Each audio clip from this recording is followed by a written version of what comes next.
Okay, this is your first Q&A, time writing at 160 words per minute, and your proper names are paramilitary and Scott. Ready? When were you first given notice that your beard was in violation of the amendment to the bylaws adopted on April 28, 1971? As soon as they adopted the bylaw. Who gave you that notice? The fire chief. How? He said that the goatee should be shaved off. Was that a verbal communication? Yes. Then what happened, if anything? Nothing. I kept it on my face. When was the next time? A week later, he said if I didn't shave it off, he would expel me. Did he? He did. What did he say? That it was a violation of the amendment. Was there subsequently a formal meeting of the fire department? There was. What happened at that meeting? I came into the council room with my attorney, who attempted to plead my case. They asked if I pleaded innocent or guilty. I said I plead innocent. Then they did not allow my attorney to speak. How long were you in the room? I was in the room less than 5 minutes. What happened after the plea was entered on your behalf? They took a vote and suspended me. Were you ever issued any fire equipment personally while you were a fire department member? No. Was anybody? No. I was issued one set of boots by the captain. Were you ever issued a gas mask? No. You are now wearing glasses. Do you wear glasses when you fight fire? I do. Do these glasses interfere with the seal of a gas mask? Not when I put it on. I get a seal when I cup the bottom of the mask, which I have been told how to do. Could you explain how that is done? There are 6 straps on a spider harness. You take the straps and you pull the top 2, which go across your hair, as well as your 2 cheek straps and your 2 neck straps. You pull them and tighten up all 6 straps. Before you go into the fire, you clamp the bottom of the hose off and suck in. If the mask collapses, you are supposed to have a seal. That is your full explanation of how to do that? That is right. At the time of your training period, were you ever told that beards or sideburns could interfere with the seal of a gas mask? No, I wasn't. During training, were you told you could refuse to go into a fire? Yes, sir. Who told you that? The different chiefs in training school. Will you please tell us under what circumstances they told you that? Yes, sir. They said it is a volunteer organization. If you are afraid of heights, which I am, you don't have to go up ladders. If you don't want to wear a mask because of claustrophobia, you don't have to wear a mask. There are enough things outside to do, such as moving hoses. Did you ever climb a ladder? No, I am afraid of heights. Did other trainees have occasion to climb a ladder? Yes, they did. Have you participated in various parades? I have. Were you issued a uniform when you became a fireman? I was given a dress uniform. Did you know before you joined the department that firemen are supposed to participate in parades? Yes, I knew that beforehand. Do you consider the fire department to be a paramilitary organization? What do you mean by that? Would you say that the fact that the men wear uniforms, that they parade, and that there is a chain of command would make it a paramilitary organization? No. Let me ask you this. What is the purpose of the Scott mask? It is to protect you from the smoke. In other words, it is to permit you to breathe while you are fighting fires. Is that correct? That is correct. What does a seal actually mean? It means that no outside air is getting inside the mask. As a matter of fact, if the seal leaks, you get some smoke inhalation, do you not? Yes. Is that good for you? As it was explained to me, it did not have to be a perfect seal. What are you trying to prove by growing a beard and by having your hair a bit longer? I just feel like having a different appearance. I even comb my hair differently. You think people should be allowed to grow their hair so that it straggles down below their shoulders and still be permitted to fight fires? Is that what you are saying? Yes. You don't think that hair would catch fire? No. The hair would be tucked inside the helmet. What is the purpose of a helmet? The purpose is... Okay, this is your second Q&A time writing at 160 words per minute. Your proper names are Christian, Michael, Mrs. Chamberlain, Gods, Linda, Judy West, and Mr. Chamberlain. Ready? Do you remember what the husband said at that time? He came to our tent and he said, "I hear that you are listening to Christian music. What does that mean?" He asked you that question? Yes. And after a few seconds, I said, "We are Christian people." What was his response to that? Michael said, "If you are Christian people, can you be praying? A coyote has taken our baby and she is probably dead by now." My husband addressed a remark to him which I didn't hear, in response to which Michael turned and indicated outside the tent. What did you or your husband do after hearing this? My husband and daughter immediately grabbed flashlights, clothing, and ran out. Because Max and Rosalie had already gone, he raised his voice to follow them out, and I heard him saying, "I am a minister of the gospel." Did Michael say anything else? He turned to me and again made some request for prayer. I assured him I would pray, and he left the tent. Did you remain in the tent for some minutes? 5 or 6 minutes. Did you then approach some women in that area? Yes. I saw a group of women standing.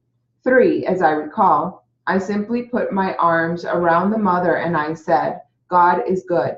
Did Mrs. Chamberlain say anything? She said, "Whatever happens, it is God's will." And then she pulled her body back from me and looked at me directly and said, "It says, doesn't it, that at the second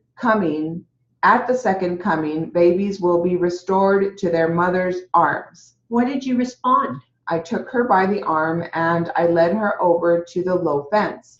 I sat her down and sat beside her, and there was another woman who sat on the other side, the right side of Linda.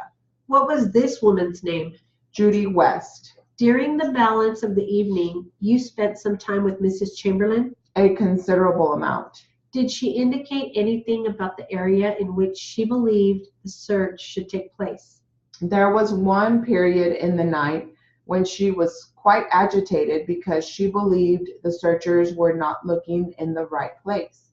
She said, "They're not looking in the right place." You recall her saying this? These are phrases I recall, but they may not be in the right sequence. The baby is just out there. It must be out there under the bushes somewhere. And they're not searching, and they should be looking in that area. Do you remember anything else? I recall something else she said. "I will have to live with this the rest of my life, and I don't want to think that the baby could have been out there and simply because we didn't look in the right place, it would die." Did you make a suggestion to Mr. Chamberlain following the conversation? I said to him, "Look, take Linda out there and let her see for herself that the baby is not there." How long were they away? 15 to 20 minutes. What was the lighting like where they went? I think there were a few car headlights, but the area into which they went would have been pitch black. It was out in the bush. When you were comforting Mrs. Chamberlain, did she say anything to you about the coyote? I recall her telling me that as she was coming across from the barbecue towards the tent, she saw a coyote outside the tent flap. I think she said she then entered the tent, looked for the baby, and it wasn't in the bassinet. The big clothing was disheveled, and she thought first of all maybe the baby had fallen out, and she searched around but couldn't find it. After Mr. and Mrs. Chamberlain had been away for the 15 to 20 minutes you described, did Mrs. Chamberlain say anything more to her husband in your hearing about how the baby could have disappeared? She did look up at him hopefully at one stage, and she said, Is it possible someone could have entered the tent and taken the baby away? He looked down at her and said in a gentle tone of voice, "But what about the blood?" You suggested they go to a motel for the night. I had several times asked what their plans for the night were and perhaps suggested they go, but they said no. After a while, they finally agreed to go. Did you assist packing up things in the tent? I didn't enter the tent, but Linda was giving me articles to take to Michael to pack in the car. This would be something like 12:30 to 1 o'clock, packing the car. Did anyone?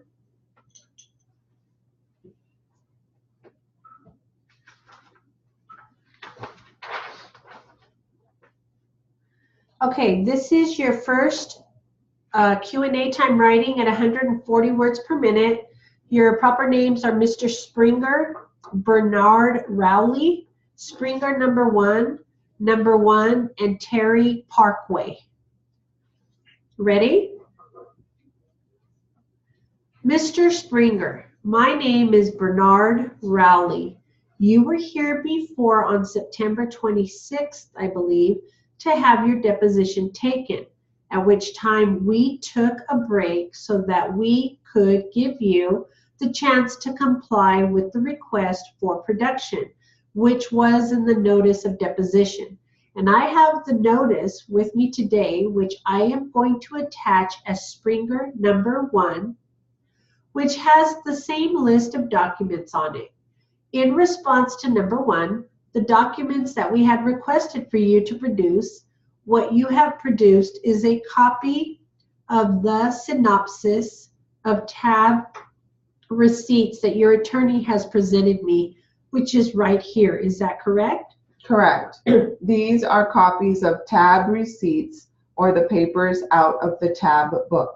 You removed those from out of the tab book and went and copied them. Is that correct? I carried the tab book with me to the copy facility on Terry Parkway and removed each separate sheet of the tab book and copied it. Approximately when did you do that? I don't remember the exact date. Do you remember what month? I do remember the day it was. It was the evening that he had me arrested and escorted out of the business. Whatever date that was, it was that night. So you got arrested and escorted out of the business? It was that evening, June 11th or 10th. So then after being escorted out and arrested, you returned back anyway, however, and took the book? No, sir. That is not what I said. I said it was the evening that I carried it out. That evening you got arrested and escorted out, however, you returned back and took the tab? No, sir. What did you do subsequently? I went into the bar because he had told me that if I came into the bar, he was going to have me arrested. I did not believe he had the right to do so. I considered myself to be a full partner by a gentleman's agreement. And I proceeded in there, and he had replaced the locks. The office lock was locked, and I went behind the bar. At that period, he was not present. My daughter was working. I proceeded behind the bar. I removed the tab book. They were present when you proceeded in and removed it? Who was they? Your daughter. My daughter was present, correct. Did she witness you taking the tab book that night? Yes, she did. Did she give you authority to take the tab book? She had no right to give me authority. I was a partner. I had the authority to take it. Despite your being arrested and escorted out of the bar that night, you still went back later that night? No. I went back later that night after having taken the tab book, after having copied it. Then I went back again to the bar. Then he was present, and then he had me arrested and escorted out. Therefore, you removed the tab book and had it photocopied and brought it back before you got arrested. Let me rephrase that now. I went and copied it, but I did not return it back. I carried it in my automobile for several days. Therefore, you didn't return it back that night, No, sir, I did not. but you took it out before you got arrested. Correct, I did. Other than these documents here, which you have produced today, and the documents that have been produced in discovery so far in answers to requests for production of documents, are there any other papers that you have from the bar that would be in response to this number 1 on this notice of deposition? There was some other copies I had of other books from the lounge. Was that of other tab receipts? No, it was copies of the books that he was keeping. Number 2 and 3 deal with the income tax return, which I think we have now been given. Number 4 deals with any permits from state or from local authorities about liquor permits, work permits, gaming permits. Okay, this is your second Q&A time writing at 140 words per minute. Your proper names are New Orleans, Central Nevada Aircraft, U.S. Aviation Underwriters, Mr. Mason, and U.S. Aviation. Ready? If you'd take a moment to look preliminarily, are those documents that you recognize? Correct, they are. Are those documents that you brought here with you to New Orleans? Correct, that is correct. They are from your records, your own records at Central Nevada Aircraft? Yes. The first page of that exhibit is a copy of the check you gave U.S. Aviation Underwriters to pay for the plane. Is that right? That's right. The amount of that check is how much? The check is for $200,000. Was your purchase of the plane from Mr. Mason and U.S. Aviation Underwriters an arm's length transaction? Do you know what I mean by that? No, I am sorry, but I do not know what you mean. It's a legal term of art that essentially means you had no business relationship with them. You were two disinterested parties. You buying for your own interest and they were selling for their own interest. Correct. That is the way it was. That represented what a willing buyer and a willing seller agreed upon for the purchase and sale of the aircraft. Is that correct? Correct. Thereafter, as I understand it, you undertook to repair the aircraft, and then after it was repaired, you resold it. Is that right? That's right. Is that basically how you make money in your business? Correct, it is. The repair of the aircraft and the method by which it's repaired and the manner in which the repair is accomplished is all part of your expertise and your know-how. Is that correct? Can you repeat that? I'm not certain. In other words, let me ask it this way. You determine how much to purchase the aircraft for based upon your experience in the business and how much you think it's worth? Correct. That is right. That's based upon an inspection of the aircraft, correct? Correct, it is. You ultimately bid on this aircraft. Is that correct? You are correct. That bid was eventually accepted, right? Right. Did you know that others also were allowed to bid on the aircraft? Yes, I did know that. Your bid was the one that was accepted by United States Aviation Underwriters, right? Well, right. Then you took this aircraft in its damaged condition.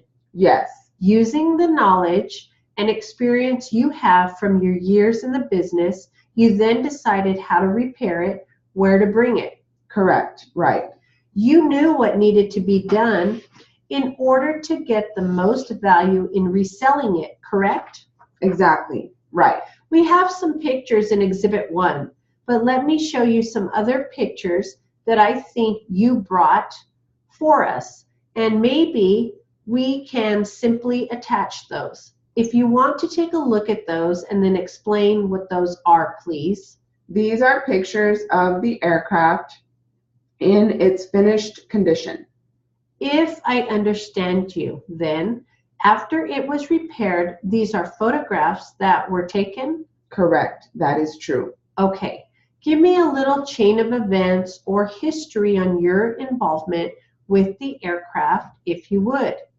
If you can tell me, when did you learn of the airplane and go see it and that particular sort of thing? I don't require exact dates. It was in October 92.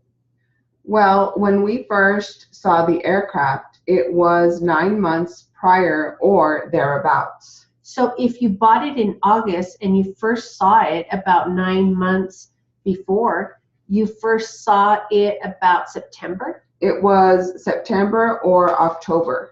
It was still hot down there. Early September, I would think. What I was getting at is there was another bid, wasn't there? A prior bid. You bought the airplane ultimately for $200,000, but I think you made an earlier bid. The early bid was higher. Is there some documentation that will tell us when that earlier bid was? I have the file. Maybe I can give you a steer. October 1st of 92, the original bid was $260,000. Why was it later bought for $200,000? Why the discrepancy? It was 9 months prior